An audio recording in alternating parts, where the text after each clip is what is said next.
Hi, Sandra. And we're going to wait another 1 minute and we'll get started. Glad everybody is here. Hope everybody is warm.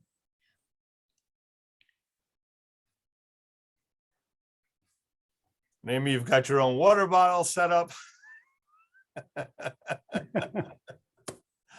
We get insights into everybody's homes. It's great. Okay, Cantor, sorry, what was your question? My memory's off. Were you not here on Sunday? I wasn't here on Sunday. I was in the Oh, so it was the last Thursday. tribute to Rabbi Teller's father. That's right. That's right. Yeah. I don't remember who was at what. So good. I'm glad you're here. Thank you, All right. thank you. All right. With that, we'll get started. All right. All right. So one of the things you'll notice is as we get close, we're obviously getting into the period of time of our lives. And so the record keeping is better. There's more information. We have greater opinions. So you'll see me skipping around a bit, number one. And number two, I'm going to open the floor for more conversation because it's a little bit more real to us as opposed to something that happened 400 years ago. All right. So where I'm going to start is World War II and then go beyond. September 1941. The Germans begin deporting Jews from elsewhere in Europe to the concentration camps in Poland. And the World Jewish Congress brings this to the attention of the Allied authorities in both London and in Washington. In his diary, the Secretary of the Treasury, Henry Morgenthau Jr., who's a Jewish member of President Roosevelt's cabinet, accuses the State Department officials of suppressing official information. And it's been suggested that Roosevelt was aware of the deportations, but deliberately refused to interfere. The Morgenthau diaries record that on December 17, 1941, this is from his diary, the State Department received a cable from London and that the British Foreign Office was concerned with the difficulty of resettling considerable numbers of Jews should they be released. And for this reason, there was a reluctance to approve any kind of financial arrangements. All right. And so what we've got is reading number one. Bob, you've got the first square. This is out of the diary. One of the greatest crimes in history, the slaughter of the Jewish people in Europe, is continuing unabated. This government has for a long time maintained that its policy is to work out programs to serve those Jews of Europe who could be saved. I'm convinced on the basis of the information which is available to me that certain officials in our State Department, which is charged with carrying out this policy, have been guilty not only of gross procrastination and willful failure to act, but even of willful attempts to prevent action from being taken to rescue Jews from Hitler. All right, so the politicians are going through a debate, and while they're doing that, millions of Jews are being gassed and incinerated. August 8th, 1942. All right, let me let Rona in.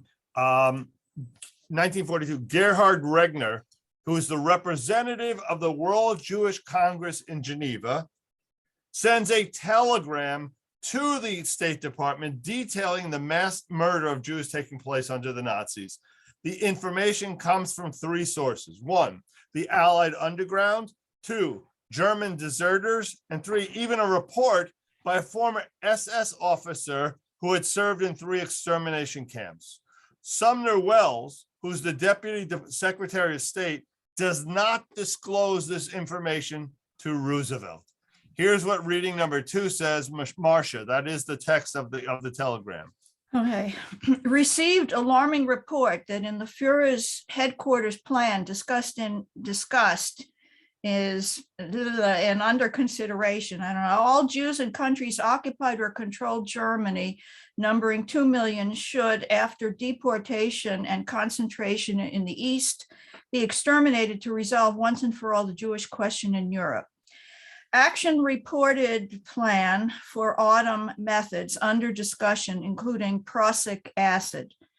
We transmit information with all necessary reservation as exactitude cannot be confirmed. Informants stated to have close connections with highest German authorities in his reports, generally reliable. Okay. Wow. It's a little broken up for sure. But nonetheless, despite all this, by the winter of 1942, the information about the Nazi atrocities had indeed become public knowledge, and the Allies could no longer ignore these facts. On December 17, 1942, the Americans went out of their way here. They issued a statement condemning it. Wow.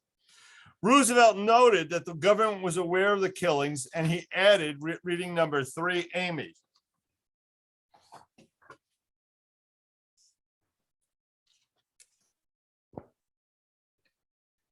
You need to unmute, Amy, you need to unmute.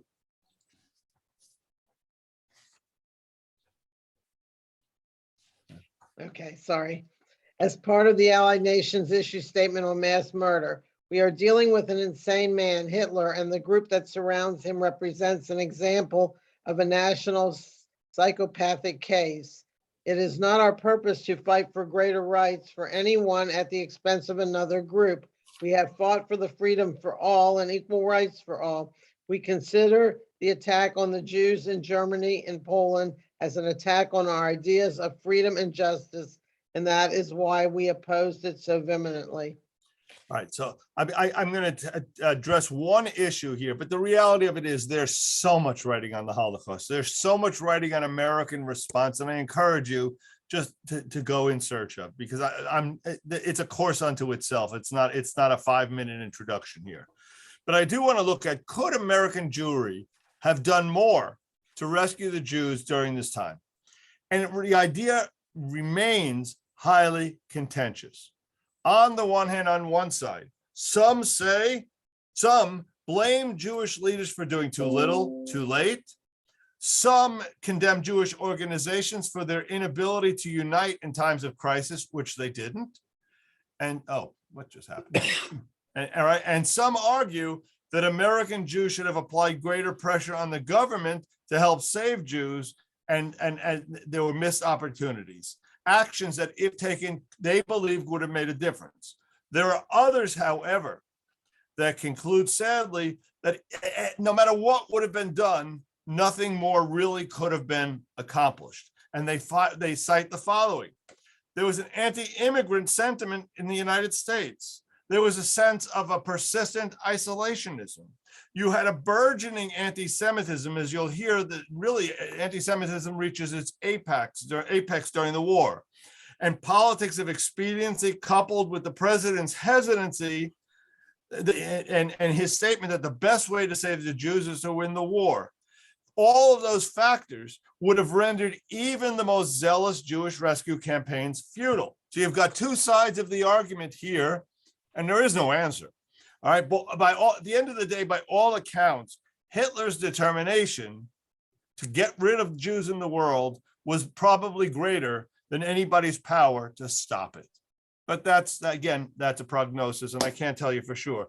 The one question I ask is, what would have been sufficient? How do you define sufficiency in such a situation? What would have been enough?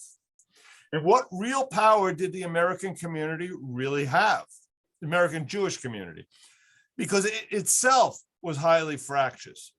The religious bond that had once united the people is really gone. All right, it's broken up. The ethnic component based on Yiddish-speaking culture is also on the wane. Paradoxically, the only group that thinks that the Jews are united and powerful are the anti-Semites. All right? Those who hate Jews think we have great power. Those who are Jewish think we're powerless. You want to feel good about Jewry? Go read anti-Semitic writings. We have more power than you'd ever believe. Okay? Yet, no matter how we approach it, there's just these nagging doubts that we could have been even a little more successful. What would make success? You know, did you save 1,000 Jews? Is that success? You have to save 6 million for it to be success. How do you measure what success would have been? All right. Could more governmental pressure on Great Britain to force the opening of the gates of Palestine made a difference? Could shaming the world led to more opening of doors internationally? We don't know. We truly don't know. And it's easy to sit here in hindsight and say, well, here's what they should have done. And even there, it's unclear. All right, so I'm going to go on again. Yes, Sandra. Yeah, that book that's been out for many years, while 6 million died, which Right. which reports all this in pretty good detail. I read that many years ago, and it's still with me that it was not just that we couldn't do anything. It's that the people in the State Department were blatantly anti-Semitic for the most part. I mean, they didn't want to save Jews. They didn't want to try anything. And they lied to Roosevelt, and they lied to a lot of other people. Right. And Right. so You're this idea that we couldn't have done anything effective is really not, I don't think that's realistic. Could we have totally known at the beginning of the, I just watched a movie about, the Weimar decision, right? In 1938, 30, whatever it was, 36, 38. Right. So, could they have done something different in Britain? Yes. Could they have done something different in America? Yes. Would it have been totally effective? Who knows? But because we wasted and denied this for over 8 or 9 years, it's not like it happened in 1 month. Right. You're 100% correct. It's not absolute. So on the one hand, the State Department, absolutely anti-Semitic, a stumbling block in process. At the same time, as we talked about last week, the Jewish organizations themselves couldn't make a decision on what to do. They were in conflict. Third, we initially got information from the German Jewish community, say, please, no rallies, no public, whatever, because it's going to cost us lives. And, again, we have it took us 25 years afterwards to put this information together. No one at the time had it all. And so all of those factors, absolutely, yes, the State Department, it was a major problem. Major problem. You're 100% on target. And there's lots of great books. There's one book on the Pope and the Jews during that time, and the Pope's role. There's just so much, and I encourage you, go reading this. If your library will fill your house just on the Holocaust. But instead of getting overwhelmed by that, find 5 books and read. Mhm. Okay. All right. The aftermath of the war. We'll move on. I'm not going to cover it all, as I promised, so I'll move on. The joy in 1945 of most Americans, all right, was tempered among the Jewish community by sadness and foreboding that others didn't feel. So as the impact of the Holocaust becomes more fully known, American Jews are forced to confront the fact that they had lost close relatives, they had lost friends in Europe, and that the world's most vibrant Jewish cultural and intellectual center had been destroyed. When you go to Yad Vashem in Israel, one of the areas to visit is literally, it's a section about the communities that got destroyed. We tend to focus on the loss of the lives. We don't look, and because that obviously is most critical, we tend to lose the fact that entire worlds of Jewish living were lost. All right. And the people in America also began to realize, as we sit here, it's the same truth, they had escaped the fate of European Jewry only because somebody in their family had made a decision to get out. Okay, sheer luck. Each of us is sitting here because somebody else made a decision. Can I just add that this is obvious, this is Holocaust Remembrance Day today. So what you're talking about, yeah. There you go. Perfect. Yep. The post-war era, something new has happened. So the major responsibility for the economic and for the social rehabilitation of the survivors of the Holocaust falls upon American Jewry. All right. Before, though, they take on this task, they are confronting a new question because of the result of the Holocaust. Does Jewish existence serve any purpose? All right. And for them, for many, for a minority, they definitely reached the conclusion that the price of identification is too great. For them, the gas chambers of World War II meant the end of Jewish history. They would say, would it not be better for everybody, Jews to just disappear and we'd have no anti-Semitism? What rational case could be made for maintaining a Jewish identity after Auschwitz? Perhaps the most remarkable aspect of Jewish life after 1945 was the rejection of that argument.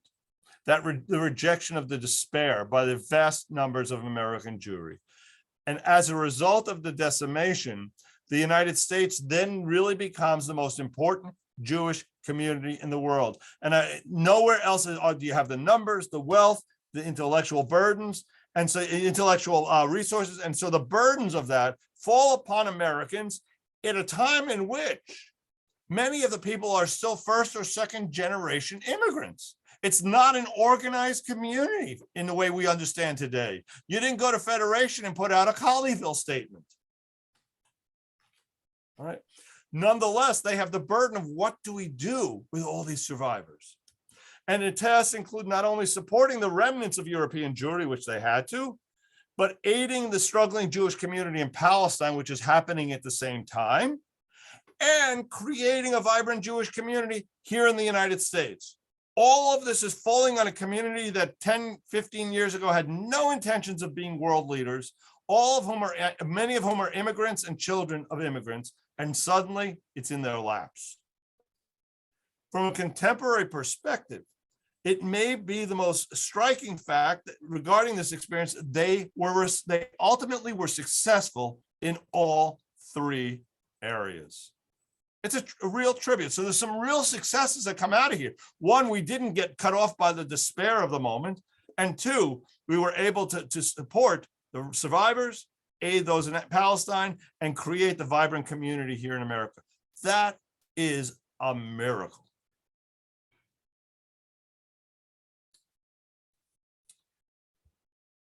I'll take comments if there are any. Local use in roots and Charles Evans on TV program. Of course, right? Of course, because timing is everything, right? I'll just jump in. Both my parents were born. My mother was born in Dublin, believe it or not. Her father was a cantor there, and my father had come from Poland. Anyway, they each came in 1920, so they fit into that category. And my mother was very active in pioneer women. So just an example of that, of how important it is for Israel. Yeah. Yep. All right. So anybody else? For American Jewry, then, there's also, out of this experience of the Holocaust, what's been accentuated for them is that the reality of the fate of the European Jewry really hadn't mattered very much to the Allies. Military strategists had not been majorly swayed by the need to liberate the Nazi camps and to end the slaughter as soon as possible. And neither had the United States or Great Britain favored admitting a significant number of the Jewish refugees of the time. And England, on top of that, opposed any level of immigration into Palestine. In 1939, nearly 2/3 of Americans opposed any kind of, opposed special quotas for Jewish children in Europe. In other words, to open the door for Jewish children, never mind adults, even for children. Now, unfortunately, that echoes still in our head today when we think of the southern Texas border. Right? We kind of hear the same kinds of stories. And one of the things we cannot become is numb because we hear it often enough. We can't allow that to happen.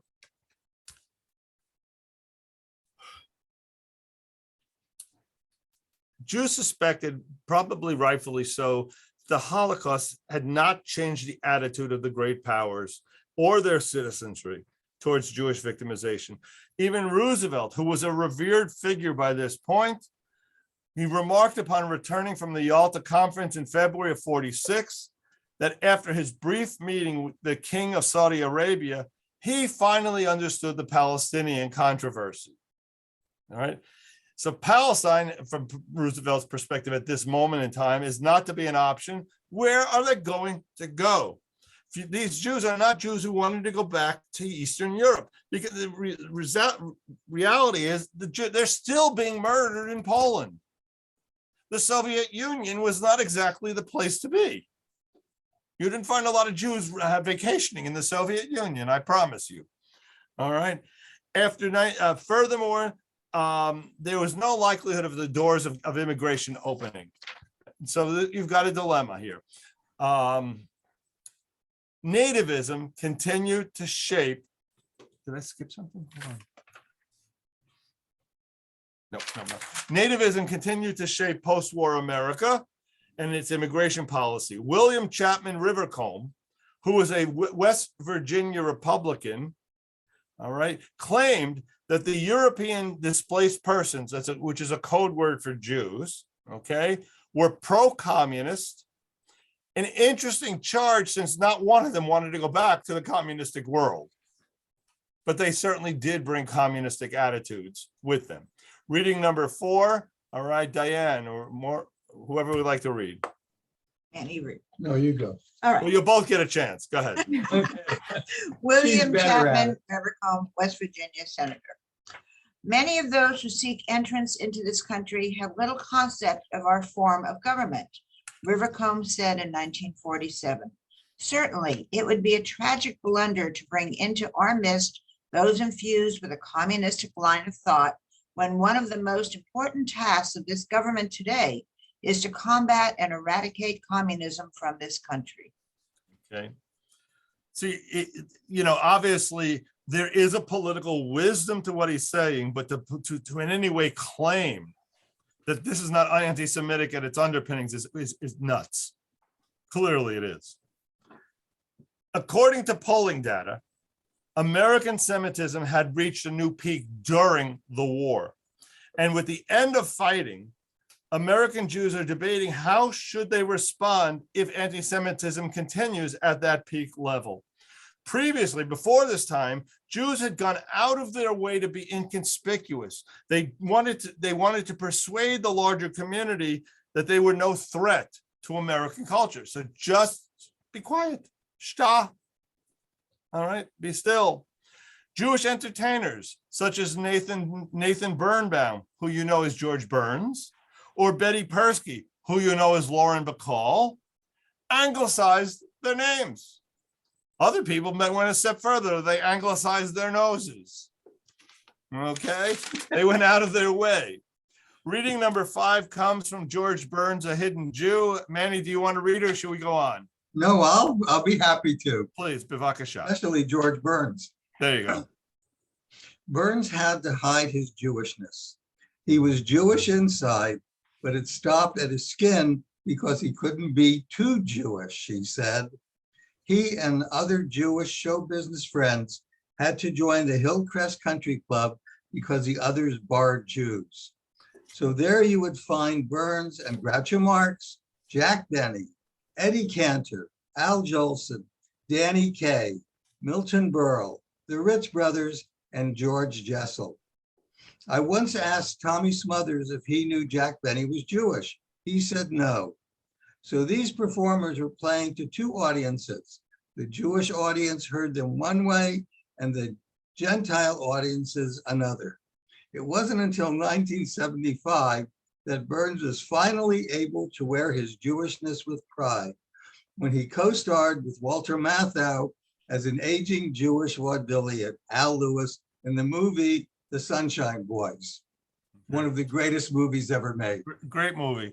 I find it fascinating. Again, I have the lens of looking back, and if you've ever seen the Burns and Allen show, it's hard to believe people didn't know he was Jewish, right? But they didn't. Nonetheless, a reverse lens works perfectly. Okay, it's easy to look back. Maybe they didn't know enough Jews to know, That could be. like, since they lived such separate lives, especially in small towns. Yeah. And he didn't look Jewish. He didn't have a particular, he was more his tone of voice than his appearance. And it was more like that Jewish people identified with Yeah. the way he appeared and the way he Yeah. came across than a non-Jew living in West Texas, say, and watching or listening to him. I grew up absolutely in love with George Burns. I mean, the guy was hysterical. Loved his show. My husband loves to watch the old things from these times, you know. Yep. All right. So with Jews also at this point have not a lot of reason to be optimistic. There's an economic problem causing anti-Semitism. It's no coincidence. They've made this association. I've been talking about it for years, but they've made this association that they're anti-Semitism. They believe that Hitler had assumed power in Germany at the very depths of their Great Depression. Spread of the KKK, racist immigration legislation, of the 1920s, a time of economic hardship in rural America. Anti-Semitism, they realized, flourished during hard times when it needed a scapegoat. That's one of the things that scares me as we're going forward, as prices rise. Okay, that's one, and the other is COVID. In times of disease, think Black Plague. Jews often end up not playing well. The economic prognosis for America was really poor. Virtually every economic pundit predicted a post-war recession that was parallel to what happened after World War I, because they believed that modern war was so disruptive of economic relationships that a recession was inevitable following a war. And furthermore, remember, we're talking about 1945, 1946, 1947. The Depression had just ended. And what for them, Depression demonstrated that capitalism was unstable. So in the sense-making world, the likelihood is we're going through another depression. What does that mean? Anti-Semitism. Well, and the truth is that the war production and the factories gave all those people jobs. Right. And so in a way, you can see why people, just without even studying, you can see why people would think that we're going to go back. Those things were gone. Absolutely. Absolutely. Yep. All the men are coming back. The men are coming back. And of course, that meant the women lost their jobs. So, and society changes. Right. So you have the men coming back, women losing their jobs, and less jobs because you don't need the wartime production. All right, and the fact that we've now seen the instability of capitalism because of the Depression, and after World War I, there was a disastrous outcome. All of those factors, the pundits were clear. Okay. At the same time, in terms of Jewish identity, this was a great watershed moment. Military service. Jews had been in the military, and it broadened their cultural perspective. American Jewry emerges from the struggle convinced that they're no longer an exotic ethnic and religious minority. They have become a part of the American culture. This is what the soldiers are bringing back, okay? At least in their eyes, they had finally arrived as American Jews and Jewish Americans. Prior to World War II, that concept would have been considered bizarre. In 1922, for example, Harvard philosopher Henry Wolfson had suggested the following. He said, Jews should accept the permanence of American anti-Semitism. He's writing at a time when Congress was busy restricting the flow of Jews into America. The KKK is growing in enormous levels. And Wolfson is looking and saying being Jewish was going to be in America a permanent disability. In a pamphlet with the apt title Escaping Judaism, Wolfson writes reading number 6. Rona, you've got reading number 6.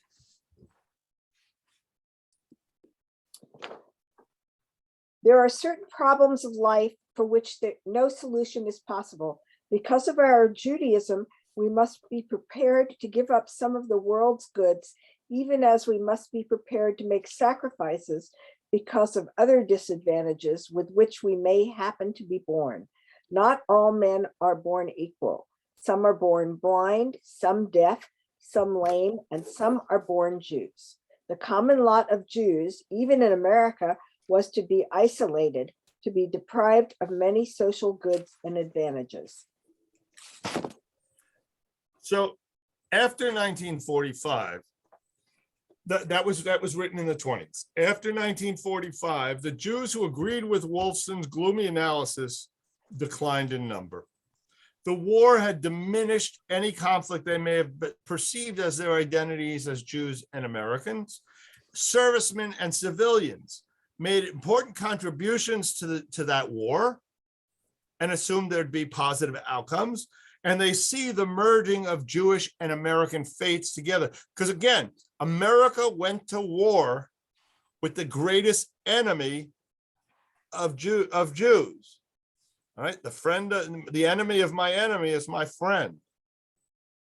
Okay. Additionally, because of that, the understanding was anti-Semitism was no longer just merely one of many American prejudices. Since the country had been at war with the haters of Jews, we were now the preeminent minority. We were Americans. Being Jewish meant to be not Nazi. And so to the post-war era, the claim that anti-Semitism was un-American, which that had heard throughout, that they had heard that anti-Semitism was American, it is now not the case. It's now more convincing than ever that there's no connection between the two. They see that connection as an aberration, an anachronism, and a deviation from American principles. And so Jews now, for the first time, seek not to contain anti-Semitism, but to actually go out and try to eliminate it. And it makes sense, because after the Holocaust, the very meaning of anti-Semitism had changed. Prior, it meant the exclusion of Jews from clubs, neighborhoods, and elite colleges, and now anti-Semitism equals mass murder. All right, to not do anything is to betray the 6 million who died, and a new militancy arises. All right, the American Jewish Committee, the American Jewish Congress, the ADL, and other groups joined together for the first time. These were groups that were at odds during the Holocaust. They joined together in a crusade against anti-Semitism. These agencies sponsored research into the social and psychological roots of anti-Semitism. They lobbied at the state and federal levels about discrimination legislation. They pressured colleges and schools to admit more Jews. They challenged discriminatory behaviors in the courts, and they sponsored programs to overcome prejudice. 1946, the Jewish Welfare Board published a 2-volume work describing Jewish contributions to the war effort. And it lists over 500,000 Jews who served in the American Armed Forces during World War II. It lists 11,000 who died in combat, 24,000 who had been wounded, and 36,000 who had been decorated. I'll stop for comments again. This is such a change. Oops. Yeah. This is such a change from hiding Jewish accomplishments and Jewish activities and not being visible. Now we can be visible. Yep. And we can talk in terms of accomplishments. Big Absolutely. change. Brand new. And mind you, this is all happening at the same time that Israel is coming into existence. And so there's a whole sense of a new Jew. In Hollywood, the presence of the Jew reversed. During the Great Depression, Hollywood film executives, by the way, who mostly were Jewish, feared that films featuring Jewish characters or Jewish themes would exacerbate anti-Semitism and also be unpopular at the box office. When novels were brought to the screen, the names of Jewish characters were anglicized. What happens after the war is, and probably the most famous example, and certainly the most popular, was Herman Wouk's book, a novel, 1951 novel, The Caine Mutiny. The Caine Mutiny ends up winning a Pulitzer Prize for fiction, sold millions of copies, been published in 17 different languages, and it was made into a popular play and movie starring Humphrey Bogart, Ben Jonson, Fred McMurray. Wouk was an Orthodox Jew, a fervent patriot, and was a naval veteran, American naval veteran, who had served in World War II, participating in 8 different battles in the Pacific. It's not a coincidence that in this novel, the leading advocate of the military virtues of discipline, honor, loyalty, and duty is the mutineer's Jewish lawyer. That is a shift. That would not have happened in the past. I want to switch topics before I go away from anything to do with World War II and post and media post years. Any other comments? Well, just that as far as Herman Wouk, you know, his book about Judaism was where I learned an awful lot as a young person. Yeah, he was knowledgeable. It was a wonderful introduction to a lot of things I didn't know much about, and easy to read. Yep. Because he did write novels and he wrote other things. So yeah. He knew how to write for a generalized audience. For a generalized audience.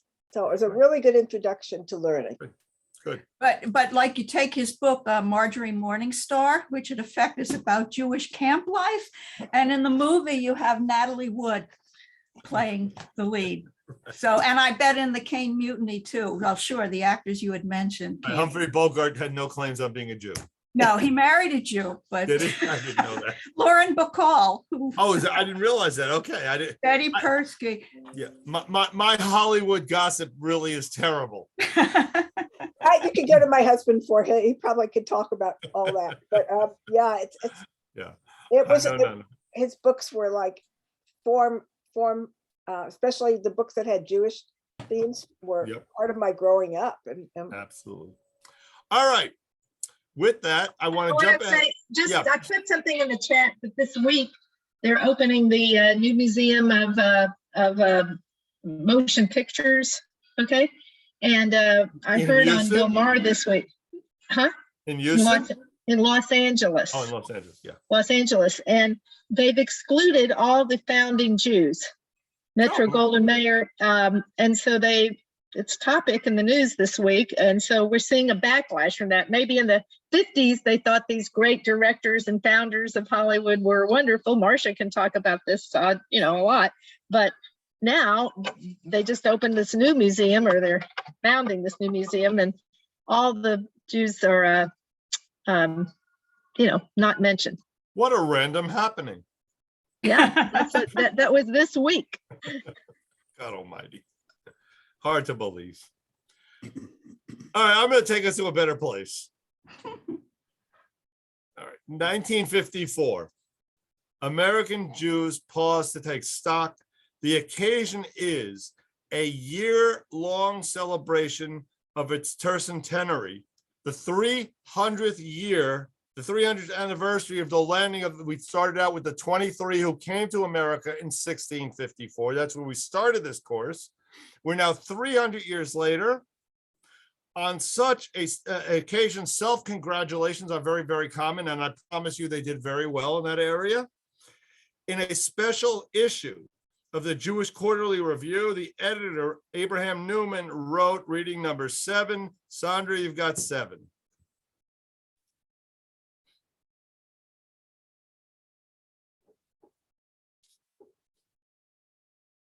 You're muted. Okay. Jewish Quarterly Review, Abraham Newman.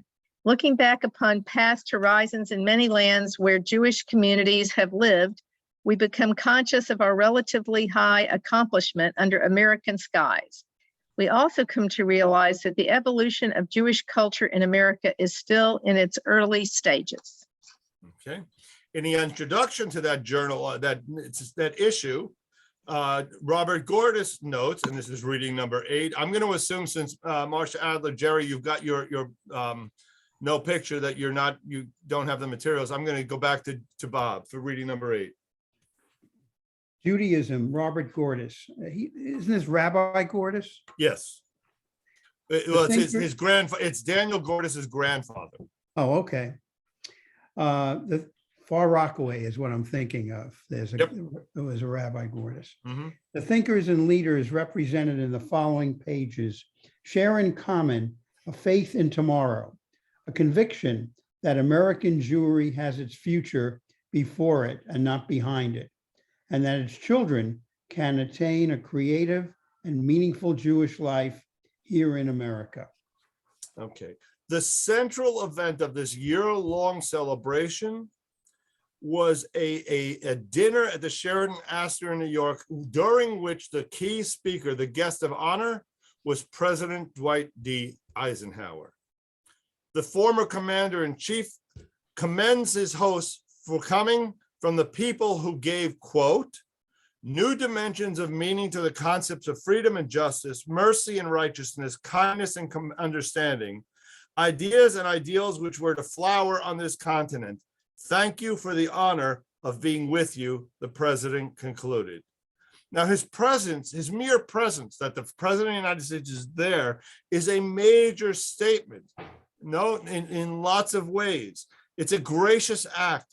But at the same time, while we say that, it says something, because what it's communicating is that he's motivated by a recognition that the position of influence of American Jews has vastly grown. He's a politician at the end of the day, right? And he realizes there's political advantage to going. That is a major statement. Yes, Bob. We have to remember that at the end of World War II, with the liberation of the concentration camps, he was the one who wanted to make sure that this would be recorded in history, and had photography of that liberation, so that there would never be Holocaust deniers. Right. Yeah, one of my friends who I grew up in Dallas with, he was a photographer. Doc Miller was his name. He had a camera store there for a long time. He was one of those photographers at some of the camps in the army that took those pictures of the almost dead and many dead Jew bodies. Awful. Awful. All right. Are we going to get to the 1950s horrible thing about Jews as communists today, or that's another A little day? bit. I'm going to touch on it. Yeah. So Yeah. the political involvement. At first apologetic about its influence, American Jewish community quickly learned that perception of power bestows power. And in the quarter of the century that followed that tercentenary celebration, American Jewry increasingly availed itself of its resources to protect and promote its interests. This began to make the Jew feel somewhat at home, and yet not quite at home. American Jews perceived that the economic integration that they were afforded was marginal.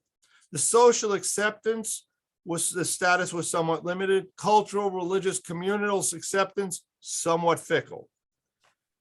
This tension of how they fit is yet further supplemented by problems within the Jewish community. A declining birth rate that affects the potential survival, as does an exploding rate of intermarriage. You can only imagine what happened in the army in the World War II and what that brought back. Integration comes with that as a natural outcome, and as well an ambivalent sense of identity. Political scientist Charles Levine describes this sense of unease. He says, the American Jew is torn between two sets of values. Those of integration and acceptance into American society, which they wanted and desired, and those of Jewish group survival, which they desired and wanted. And at times, they don't play well together. Into all of this mess, America is shaken by the McCarthy era, civil rights revolution, the Vietnam War, and the apparent lessening of the global political power and economic dominance of America over the course of the next decade. These events touch American Jews deeply. Most had really taken a stance. The great majority had taken a stance with the liberal segment of the American population. They were old socialists. They became social democrats. They held Franklin Roosevelt as the practical exponent of these values. There was also, and this is undeniable, a hard core of Jews who continue to support the Communist Party. All right, and they took a decisive role in shaping the politics of that party. They were joined by the great majority of American Jews who saw in FDR the embodiment of what they considered to be the promise of America. It's a gifted son, someone with all the gifts of the world, the money and all the gifts that America has to offer, who is now placing his talents in the service of the common people. So it's what I think of when I hear name John F. Kennedy. All right, it's not exactly it's the same, but it's somewhat. Right now, not necessarily his father, that's for sure. All right. What has happened is social and economic programs permit those socially conscious American Jews to channel what is messianic hopes. Again, Israel has come into existence since the beginning of the messianic period from their perspective.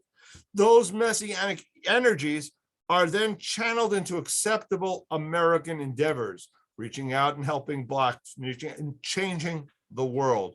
We live in messianic times as the framework. McCarthy unleashes great forces, and he gives American Jews a lot of unease, coupled with embarrassment because a number of his aides are Jewish. His investigations into communist infiltration of the government often targeted Jews. Not whether or not it was anti-Semitic in intent, I can't tell you, but certainly the Jews were overrepresented among the communist community. And Jewish defendants accused of communistic associations were typically represented by Jewish attorneys. And the result is that organizations, Jewish organizations, are terrified. They're terrified that the public would be reinforced by this stereotypic image that's being portrayed.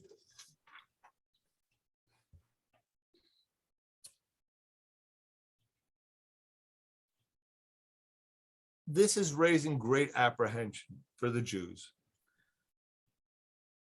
They seem to be cutting themselves off in this embrace of the liberal policies. They're cutting themselves off from the traditional moorings of Judaism.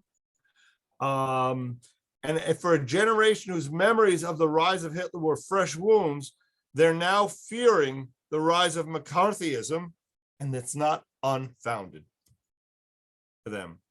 Okay. Comments?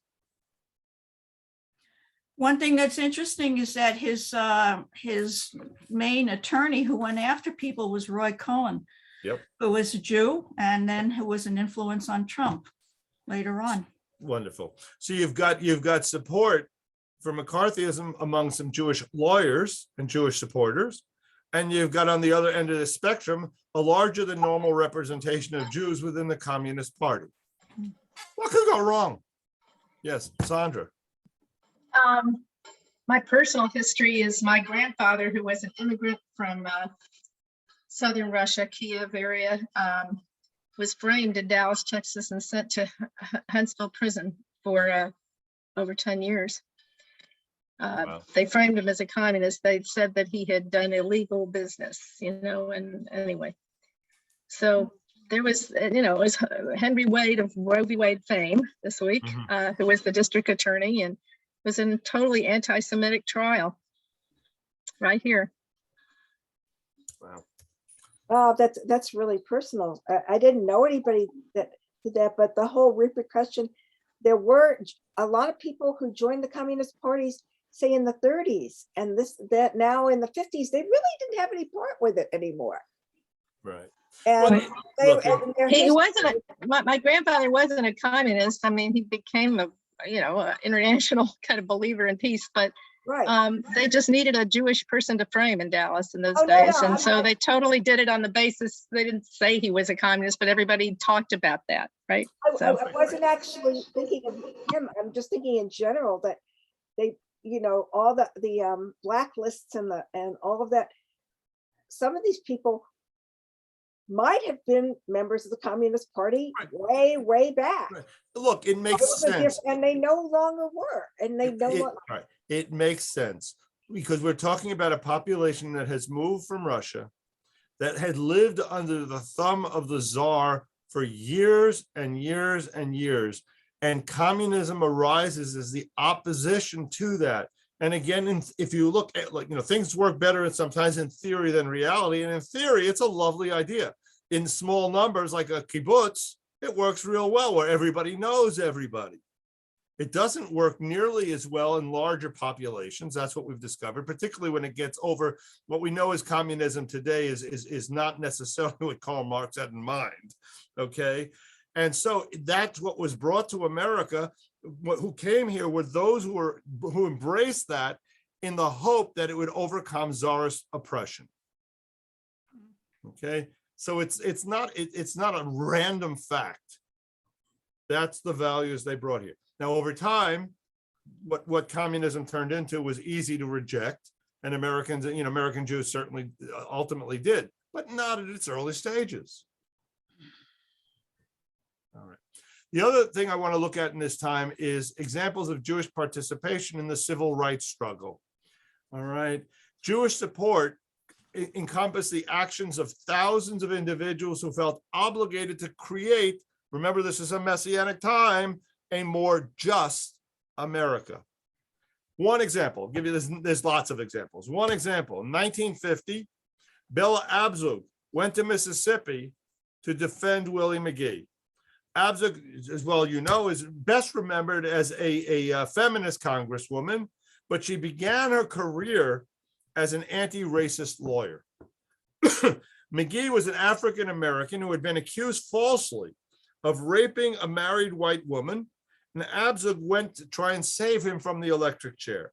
She ultimately goes to the Supreme Court and argues, unfortunately unsuccessfully, that McGee had never had a real shot at a fair trial because Mississippi would routinely disqualify Black people from the jury pool.